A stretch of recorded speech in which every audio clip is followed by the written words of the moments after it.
Sales CRM organizes your leads and keeps all of your information in the same place. And then when you start using sales automation, you can really start to make this thing work for you. But how do you do it in a way that doesn't put all your contacts in the same box? Because everyone's different, right? They've got different situations, businesses, needs, budgets, problems, timelines. Every deal is different. Now, how do you use automation to sell to all of your leads? Wouldn't that just make pieces of it the same for everyone?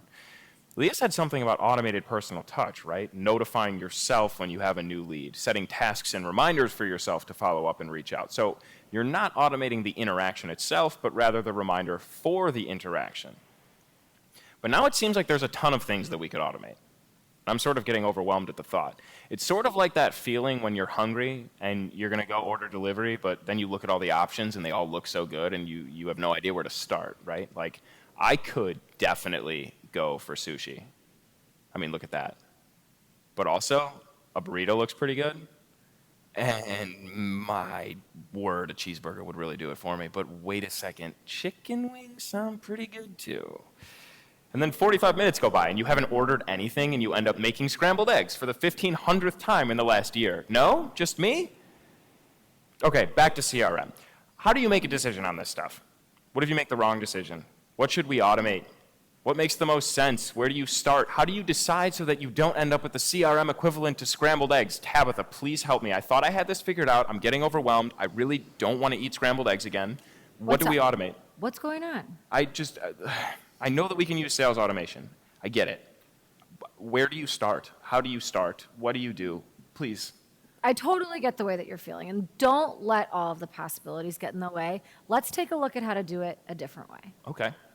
Think about all of the time that you spend in a day repeating the same exact tasks you did yesterday. Or think about when you've been talking to someone, taking notes, maybe on a Post-it, and all of a sudden, that Post-it is nowhere to be found.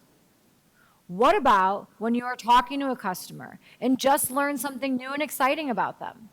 How easy is it for you to track that information and write it down? Ask yourself this: what are the biggest pain points in your day? Once you start identifying those, you'll be able to create automations that solve for these red flags. You will find that it strengthens the processes that you have and creates opportunity to focus on the things that you're already doing really well. When you consider your customer interactions, where did you find ease of process? How easily are your tools communicating with one another? Are you able to effectively transfer information from the tools that you're working in to the customer profiles that you're building? These key identifiers are reasons to automate your CRM. It does not necessarily need to revolve around solving a problem for something.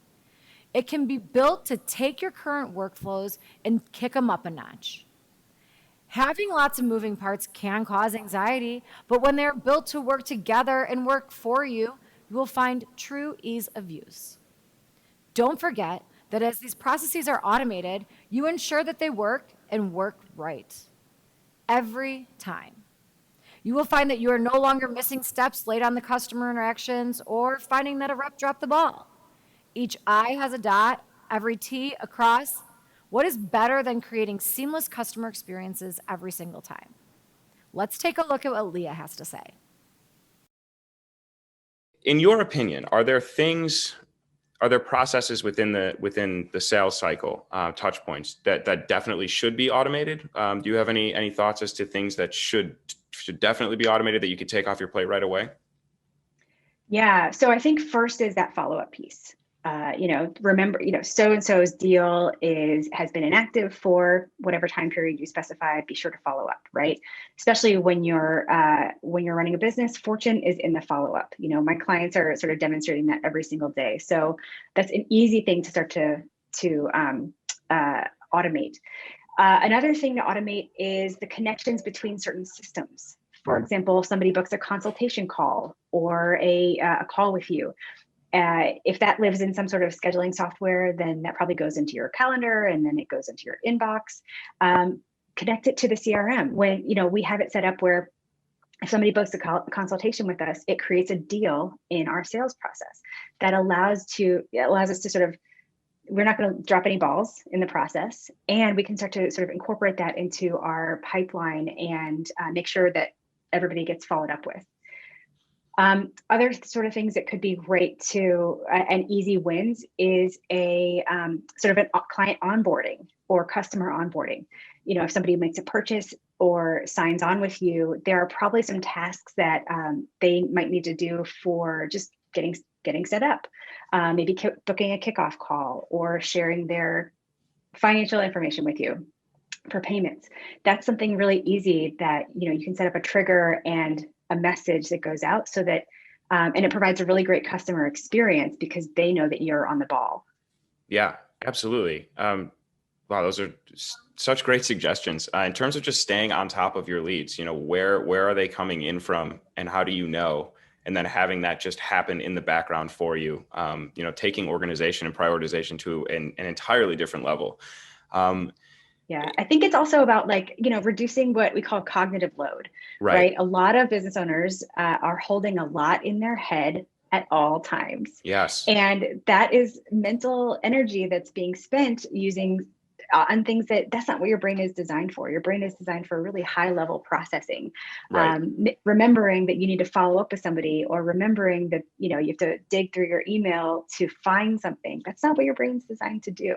So if there are ways that we can reduce that cognitive load using technology, specifically as connected to a CRM, I think that's the real goal and the magic for business owners. Yeah, absolutely. And one thing that I just kind of thought of as you were saying that, with you know, if someone books a call, it creates a deal. If, you know, you're pulling information from these various places, those tasks would otherwise be manual. And there's always the possibility that, you know, you might make an error, whether it's in the data entry, mistyping an email address or a phone number, or, you know, kind of forgetting where the email was in your inbox. Have you seen any benefits or anything there in terms of just like mitigating the human error and what that can do for a business? Oh my gosh, all the time. One of my clients who was working with me in one of my programs said that before she'd implemented her CRM, she got an email from somebody who said, "I'm so sorry that I dropped the ball in our conversation, but we're ready to move forward now." And she said, "I got to tell you, I didn't even remember when we had talked to this person. I had never followed up with him. You know, thank goodness he came back to me because I would have totally dropped the ball on that." And, you know, from big things like that to small things like, you know, waiting too longer than what clients expect to get back to them. You know, there are a lot of ways that, you know, using these systems, setting up a CRM can really mitigate any sort of small or large mistake. There are so many different ways that a CRM really helps you, right? It's organization, it is reducing the mental load, reducing stress. Do you have like a favorite thing that you like to automate, or something that might be a little unconventional, if you will, that you sort of you find a lot of value in? Gosh, I really think the follow-up has got to be it. You know, it's the piece that, at least for the people that I work with, is the easiest to overlook, the easiest to forget, and the easiest to push off. And, you know, and like I said, fortune is in the follow-up. So if you can start there and automate the reminder of your own follow-up and see value from that, then I think it'll get your mind, you know, your brain, your wheels turning on other things that can be automated too.